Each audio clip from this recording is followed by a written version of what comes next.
നമസ്കാരം. മലയാളി വാർത്തയിലേക്ക് സ്വാഗതം. സ്വർണ്ണമാല കാണാതായ സംഭവത്തിൽ ദളിത് സ്ത്രീയെ അന്യായമായി കസ്റ്റഡിയിൽ വെച്ച് മാനസികമായി പീഡിപ്പിച്ചതിൽ പോലീസിന് വീഴ്ച പറ്റിയെന്ന് മുഖ്യമന്ത്രി പിണറായി വിജയന്റെ പ്രതികരണം. തീർച്ചയായിട്ടും കഴിഞ്ഞ ദിവസങ്ങളിൽ ഈ സംഭവം ഉണ്ടായതിന് പിന്നാലെ മുഖ്യമന്ത്രിയുടെ ഓഫീസും വലിയ രീതിയിലുള്ള ആരോപണങ്ങളാണ് നേരിട്ടത്. അപ്പോൾ എന്തുകൊണ്ട് മുഖ്യമന്ത്രി ഈ വിഷയത്തിൽ പ്രതികരിക്കുന്നില്ല എന്ന ചോദ്യം ശക്തമായിരുന്നു. ഇപ്പോൾ മുഖ്യമന്ത്രി ആ വിഷയത്തിൽ കഴിഞ്ഞ ദിവസം പ്രതികരിച്ചിരിക്കുകയാണ്. പോലീസിന് വലിയ വീഴ്ച സംഭവിച്ചുവെന്നാണ് മുഖ്യമന്ത്രിയുടെ പ്രതികരണം. പോലീസ് സ്റ്റേഷനിൽ അങ്ങനെ സംഭവിക്കാൻ പാടില്ലായിരുന്നു. CM ഓഫീസിൽ വന്നപ്പോൾ പരിശോധിക്കാമെന്നാണ് പറഞ്ഞത്. പരിശോധനയ്ക്കുള്ള താമസം മാത്രമേ CM ഓഫീസിൽ നിന്ന് ഉണ്ടായിട്ടുള്ളൂ എന്നും മുഖ്യമന്ത്രി പ്രതികരിച്ചു. മോഷണക്കുറ്റം ആരോപിച്ച് ദലിത് സ്ത്രീയെ കസ്റ്റഡിയെടുത്തുള്ള സംഭവത്തിൽ പോലീസിന് വീഴ്ച പറ്റിയെന്ന മുഖ്യമന്ത്രിയുടെ പ്രതികരണം നിർണായകമായി മാറിയിരിക്കുകയാണ്.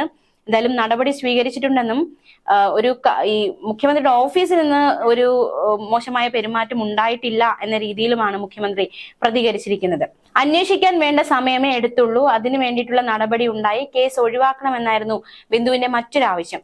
കേസിൽ ഇടപെടാൻ മുഖ്യമന്ത്രിയുടെ ഓഫീസിന് കഴിയില്ലല്ലോ എന്നും മുഖ്യമന്ത്രി വ്യക്തമാക്കി. ഇല്ലാത്ത മോഷണക്കുറ്റത്തിന്റെ പേരിലാണ് പേരൂർക്കട പോലീസ് സ്റ്റേഷനിൽ ദലിത് സ്ത്രീയായ ബിന്ദുവിന് ഇത്തരത്തിലൊരു ക്രൂരത നേരിടേണ്ടി വന്നത്. ജോലി ചെയ്യുന്ന വീട്ടിൽ നിന്ന് മാല മോഷ്ടിച്ചെന്ന് ആരോപിച്ചാണ് കഴിഞ്ഞ മാസം 23-ന് ബിന്ദുവിനെ പോലീസ് കസ്റ്റഡിയിലെടുത്തത്.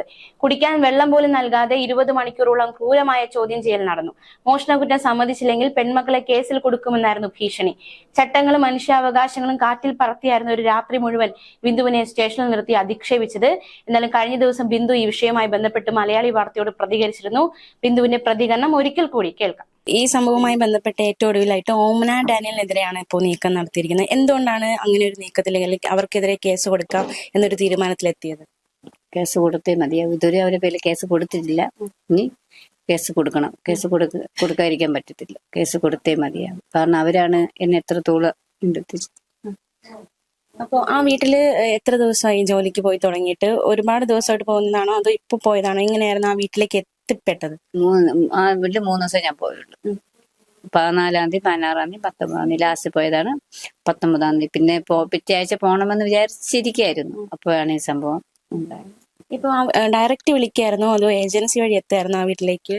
ഞാൻ എന്റെ ഫോണിൽ ഗ്രൂപ്പ് ഉണ്ട്, അത് പ്രകാരമാണ് ഞാൻ ആ വീട്ടിൽ പോയത്.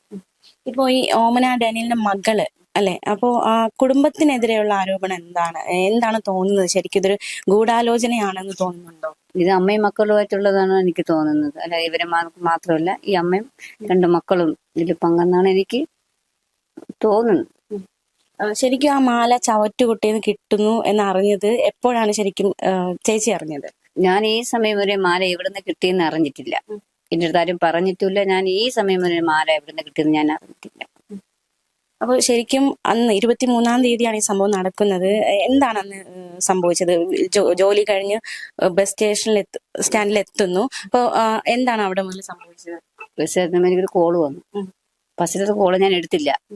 ലോണിങ് കാര്യങ്ങളൊന്നും ചോദിച്ചാൽ ഞാൻ എടുത്തില്ല. 2ാമത്തെ കോള് ഞാൻ എടുത്തു. ആരെന്ന് വെച്ചാൽ ബിന്ദു ആണോന്ന് ഇങ്ങോട്ടാണ് ചോദിച്ചത് പോലീസ്. ബിന്ദു ആണെന്ന് പറഞ്ഞു. അത് പേരൂർക്കട പോലീസ് സ്റ്റേഷനിൽ നിന്നാണ്. അപ്പൊ ഞാൻ പേടിച്ചു. അപ്പൊ ഞാൻ ചോദിച്ചാൽ എന്താ സാർ, അത് കാര്യങ്ങൾ കൂടെ വന്നിട്ട് പറയാം. ബിന്ദു പെട്ടെന്ന് ഇവിടെ വരെ വാങ്ങും. ഞാൻ എന്നിട്ട് നിങ്ങൾ വീട്ടു ജോലിക്ക് പോയിട്ടുണ്ട്. അത് ഇവര് പരാതി കിട്ടിയിട്ടുണ്ട്. ആര് സാറേ? ഓമന ഡാനിയുണ്ട് എന്ന് പറഞ്ഞു. ഇതിനിടയ്ക്ക് ഞാൻ ഇവരെ മകളെ വിളിച്ചു, നിഷ. കാര്യങ്ങൾ അറിയാൻ വേണ്ടി ഞാൻ വിളിച്ചു. എന്ത് ചേച്ചിന്ന് പറഞ്ഞു. ഇന്നത് ബിന്ദുവിന് 3 ദിവസം പൈസയും കൊണ്ട് എന്റെ മമ്മി സ്റ്റേഷനിൽ പോയിരുന്നു. അപ്പൊ ഞാൻ എന്തിനു ചേച്ചിന്ന് വെച്ചു. ഞാൻ ചേച്ചിയുടെ വീട്ടിലല്ലേ ജോലിക്ക് വന്ന, സ്റ്റേഷനിൽ കൊണ്ട് ബിന്ദു അവിടെ പൈസ വാങ്ങിച്ചു. ബിന്ദു പെട്ടെന്ന് ചെല്ല് എന്ന് പറഞ്ഞ പ്രകാരം ഞാൻ ഇതിൽ പൈസ ഇല്ലായിരുന്നു. 35 രൂപ എന്റെ കയ്യിലുണ്ടാവും. ഞാനൊരു ഓട്ടോ വിളിച്ചടക്കാൻ പോയി.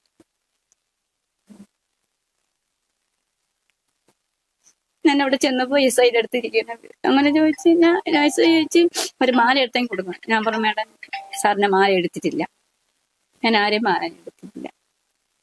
അപ്പോൾ ഞാൻ ചെന്ന് മേഡം ചോദിച്ചു. അത് ബിന്ദുവാണ് എന്റെ വീട്ടിൽ ലാസ്റ്റ് ജോലിക്ക് വന്നത്. ബിന്ദു മാല എടുത്തെങ്കിൽ ബാലത. ഞാൻ പറഞ്ഞു, മേഡം ഞാൻ ആരെയും മാല ഞാൻ എടുത്തില്ല. ഞാൻ മറ്റൊരു വീട്ടിൽ ഞാൻ ജോലിക്ക് പോയിട്ട് വരുന്നതാണ് എന്ന് പറഞ്ഞു. ബിന്ദുവാണ് ലാസ്റ്റ് ജോലിക്ക് വന്നത് എന്ന് പറഞ്ഞ് തീരെ SI ഒരു വനിതയെ വിളിച്ചു.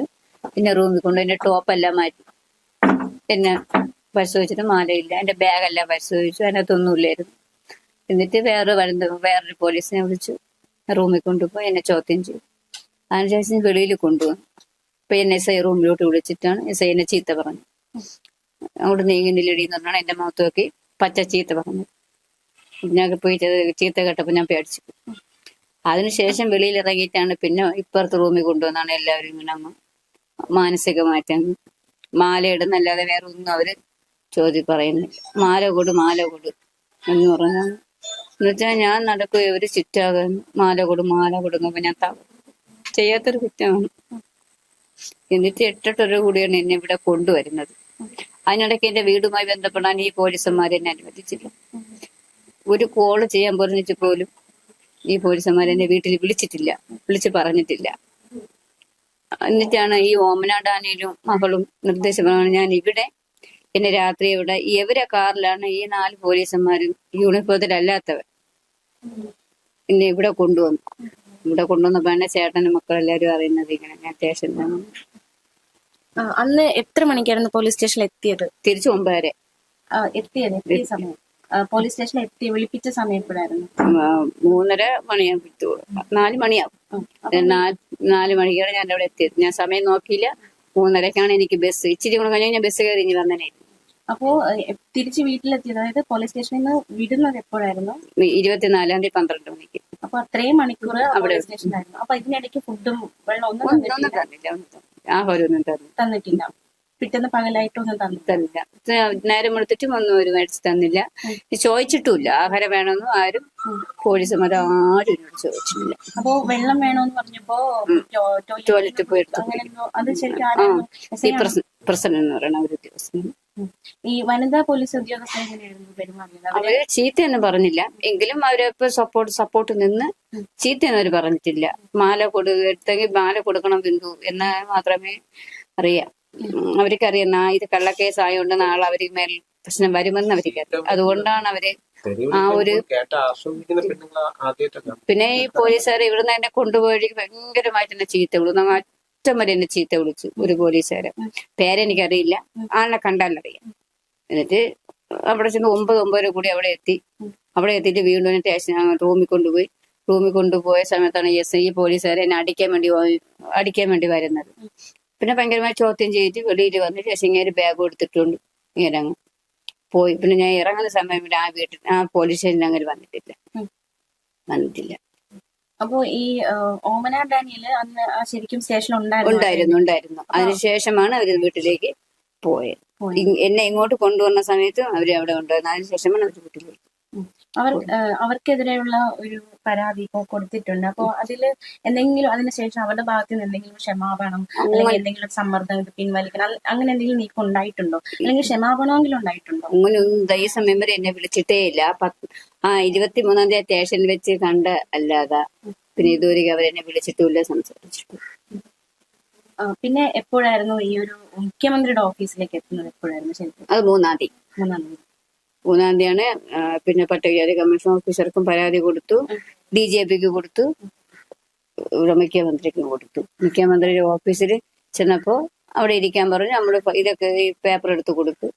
ഒരു വായിച്ചില്ല, അതുകൊണ്ട് എനിക്കൊരു പ്രയാസം ഉണ്ടായിരുന്നു. അവിടുത്തെ ഒരു പെരുമാറ്റം എങ്ങനെയായിരുന്നു? അവിടെ പേപ്പർ ഞാൻ കൊണ്ടുവന്ന് കൊടുത്തു. പേപ്പറിനെ വായിച്ചില്ല.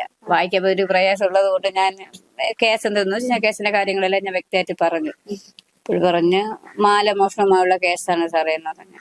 കള്ളക്കേസാണെന്ന് ഞാൻ പറഞ്ഞു. അപ്പോൾ പറഞ്ഞ് മാല ഇതാരാണ്? ഓമന ഡാനിയൽ. അത് അവര് മാല കാണാതെ പോയ പരാതി കൊടുക്കും, പോലീസ് പിടിക്കും. നിങ്ങൾ കോടതിയിൽ പോയാ ഇല്ല എന്ന് പറഞ്ഞു. ഇത്രയും ഈ പേപ്പർ നോക്കാത്തോണ്ട് എനിക്ക് പ്രയാസമായിരുന്നു. കാരണം നമ്മൾ 2 സ്ഥലത്ത് പോയപ്പോഴും ഒരു പേപ്പറൊക്കെ നോക്കി വായിച്ചു. ഇന്നേനെ ഉത്തരവിടും, 5 ദിവസത്തിനകം ഉത്തരവ് എന്നൊക്കെ പറഞ്ഞപ്പോ നമുക്ക് സന്തോഷമായിരുന്നു. ഞാനും വക്കീലും ഉണ്ടായിരുന്നത്, എന്റെ ചേച്ചി ഉണ്ടായിരുന്നു. ഈ 2 സ്ഥലത്ത് നോക്കിയപ്പോൾ സന്തോഷമായിട്ട് അതേപോലെ ആയിരിക്കും ഇവിടെ എന്ന് ഞാൻ കരുതി. അപ്പോൾ ഞാൻ ഇത് കേട്ടോണ്ട് ഞാൻ ഇനി പുറത്തേക്ക് ഡോറ് തുറങ്ങി ഞാൻ പുറത്തേക്ക് ഇറങ്ങി. വക്കീലാണ് എന്റെ ബാക്കിൽ വന്നത്. വക്കീലിന്റെ അടുത്ത് വക്കീല് കേട്ടു 5 ദിവസത്തിനകം ഉത്തരവ് വരും എന്ന് പറയുന്നത് വക്കീല് കേട്ട്. പക്ഷെ ഞാൻ കേട്ടില്ല. ഞാൻ ഈ വായിക്കാത്തുള്ള മനപ്രയാസത്തിലും എന്റെ മാനസികാവസ്ഥ കൊണ്ട് ഞാനങ്ങ് ഇറങ്ങി. അതിനുശേഷമാണ് വക്കീൽ എന്റെ വക്കീല് കേട്ടെന്ന് എന്നോട് പറഞ്ഞു. എന്നിട്ട് ഞാൻ ഇവിടെ കാത്തിട്ടാണ് ഞാൻ കാണുന്നത്. സെക്രട്ടേറിയറ്റും സ്ഥലങ്ങളൊക്കെ ഞാൻ കാത്തിട്ടാണ് ഞാൻ കാണുന്നത്. അതിനകത്തിട്ട് ഞാൻ കാണുന്നത്. ഞാൻ അങ്ങോട്ടൊന്നും പോയിട്ടില്ല. ഈ കവടിയാറ് ഈ പെറൂക്കട വിട്ട് ഞാൻ ഇങ്ങോട്ട് ഞാൻ പോയിട്ടില്ല. എനിക്കറിയത്തില്ല അങ്ങോട്ട്. ഈ കേസുമായി ബന്ധപ്പെട്ടാണ് ഈ ചടങ്ങുകളെല്ലാം ഞാൻ ഇപ്പം തന്നെ ഞാൻ കാണുന്നത്. അതിനുശേഷം 3 മണിക്ക് നമുക്ക് പാസ് അവിടെ കയറി ഈ വക്കീലിന് അവിടെ എല്ലാം അറിയാം, നല്ല ആളാ. അവിടെ ചെന്ന കാര്യങ്ങളെല്ലാം സംസാരിച്ച് വെളിയിൽ ഇറങ്ങി. അപ്പൊ ഞാൻ ചോദിച്ചു ആരാണെന്ന് ഞാൻ ചോദിച്ചു. അപ്പോഴിതാണ് പി ശശി എന്ന് പറഞ്ഞു. അപ്പൊ വക്കീലിന് സന്തോഷം, വക്കീലിന് ഈ സംഭവം കേട്ടതുകൊണ്ട് സന്തോഷം. പക്ഷെ എനിക്ക് ഇത് വായിക്കാത്തുള്ള ഒരു പ്രയാസത്തില് പിന്നെ ഞാൻ ഒന്ന് വക്കീലിനോട് ഞാൻ ചോദിച്ചില്ല. അപ്പോഴെന്നോട് പറഞ്ഞു 15 ദിവസമാകുമ്പോ ഉത്തരവ് അവര് വരുമെന്ന് എന്നോട് പറയുണ്ടായി. ഈ പോലീസ് സ്റ്റേഷനിലായിരുന്ന സമയം മുഴുവൻ ഞാൻ നിരപരാധിയാണെന്ന് തെളിയിക്കാൻ വേണ്ടി എന്തൊക്കെ ശ്രമങ്ങളാണ് നടത്തിയത്? എന്റെ ശ്രമങ്ങൾ ശ്രമിച്ചെങ്കിലും ഞാൻ എടുത്തിട്ടില്ല. അവരെ കാലിൽ പിടിച്ച് പറഞ്ഞു, സാർ ഞാൻ മാല എടുത്തിട്ടില്ല, ഞാൻ മാല ഞാൻ കണ്ടിട്ടില്ല, എങ്ങനെയുള്ള മോഡലൊന്നും എനിക്കറിയത്തില്ല, ഞാൻ കണ്ടിട്ടില്ല. കാരണം അവര് ചുരിദാറാണ് ഇടുന്നത്, ഇതേപോലെ ഇങ്ങനെ കോട്ടണം. അപ്പൊ ഞാൻ കാണാൻ ഒരു സാധ്യതയില്ല, ഞാൻ കണ്ടില്ല, ഞാൻ മാല എടുത്തിട്ടില്ല എന്ന് പറഞ്ഞിട്ട് ഞാൻ പറയുന്നൊന്നും അവര് ചെവിക്കൊള്ളാൻ തയ്യാറ്. പിന്നെ രാത്രി ഫുള്ള് അങ്ങ് പ്രസന്ന എന്ന് പറഞ്ഞ ഉദ്യോഗസ്ഥനാണ് എന്നെ ഭയങ്കരമായിട്ട് എന്നെ വേദനിപ്പിച്ചത്. ഉറങ്ങാൻ സമ്മതിച്ചില്ല. ഇത്ര നേരം ചോദ്യം ചെയ്യില്ലായിരുന്നു? വെളുപ്പിന് 3:30 വരെ ചോദ്യം ചെയ്യും. അപ്പൊ അവിടെ എങ്ങനെ പോലീസ് സ്റ്റേഷൻ ഇരിക്കായിരുന്നു? ആദ്യം ഞാൻ തറയിലിരുന്ന്, അതിനുശേഷം കസേരയിലിരുന്ന്, അതിനുശേഷം പേപ്പർ കൊണ്ടുവരുന്നു കിടക്കാൻ പോകും. ഞാൻ ഇച്ചിരി കൊണ്ട് കിടക്കുമ്പോൾ തന്നെ ഈ പോലീസുകാരെ വിളിച്ചു അവിടെ ഇരുന്നാണ് പിന്നെ മറ്റുള്ള കാര്യങ്ങൾ ചോദ്യം. സ്റ്റേഷനിൽ കൊണ്ടുപോകും, മക്കളെ കൂടെ കൊണ്ടുപോകും. ഇപ്പൊ ഈ മക്കളെയൊക്കെ കേസിൽ ഉൾപ്പെടുത്തുന്ന ഭീഷണി അത് ഈ പ്രസന്ന പോലീസുകാരനാണ് പറഞ്ഞത്. നിന്നെയും കൊണ്ടുപോകും, നിന്റെ മക്കളെയും കൊണ്ടുപോകും, നിന്റെ ഭർത്താവിനെയും കൊണ്ടുപോകും. അവിടെ കൊണ്ടുപോയി അവിടെ മക്കൾക്കൊക്കെ സുഖമായിട്ട് ജീവിക്കാം. ഇപ്പോ ഈ SI അതുപോലെ തന്നെ പ്രസന്നൻ എന്ന് പറയുന്ന പോലീസ്, അത് കൂടാതെ ആരൊക്കെയോ വേറെ മൊത്തം 3 പേരാണ്. SI പ്രസാദ്, ഈ പ്രസന്നൻ, വേറൊരു ഉദ്യോഗസ്ഥൻ. അയാളെ പേരെനിക്കറിയില്ല. ആളിനെ കണ്ടാൽ എനിക്കറിയാം. ഇവിടെ 3 ഭാഗത്തിലാണ് ശരിക്കും ഒരു മോശം പെരുമാറ്റം. ഏറ്റവും കൂടുതൽ ഈ പ്രസന്നൻ എന്ന് പറഞ്ഞ ഉദ്യോഗസ്ഥനാണ്. ഭയങ്കരമായിട്ട് തന്നെ വെള്ളം പോലും തരാറുണ്ട്. വെള്ളം ചോദിച്ചപ്പോൾ ബാത്റൂമിലുണ്ട് പോയി. ഞാൻ ബാത്റൂമിൽ പോയിട്ട് ഞാൻ ഇനി പോന്നു. ആ ബാത്റൂമിനകത്തോട്ട് കേറാൻ പോലും വയ്യ, ഇത്ര വേണം എന്ന് വെച്ചാൽ അവിടെ പരിസരത്ത് പോലും ഇരിക്കാൻ വയ്യാത്ത ഒരു കണ്ടീഷനാണ്. അപ്പോഴതിനകത്തുള്ള വെള്ളം കുടിക്കണമെന്ന് ആലോചിച്ചു. അപ്പൊ ഒരു മുൻവിധിയോടെ അവരുടെ ഭാഗത്ത് ഒരു പെരുമാറ്റം ഉണ്ടായല്ലേ? അപ്പോ എന്തായാലും നിയമ നടപടിയായിട്ട് മുന്നോട്ട് പോകും. ഓമനടാനിന് പേര് നമ്മളൊന്നും വക്കീല് വന്നോട്ട് വക്കീല് തീരുമാനിക്കും. വക്കീലിന് ഇപ്പൊ സമയമില്ല, വക്കീല് കോടതി പോയിട്ടുണ്ട്. അതിനുശേഷം സമയം കിട്ടുമ്പോൾ ചിലപ്പോൾ ഇന്നില്ലെങ്കിൽ നാളെ വക്കീല് വരുമെന്ന് വക്കീലെല്ലാം ചെയ്യാമെന്ന് ഏറ്റി. തീർച്ചയായിട്ടും നമുക്ക് നഷ്ടമായത് മാനമാണ്. അപ്പൊ അതിന്റെ വില എന്താണെന്ന് അവരും അറിയില്ല അല്ലേ?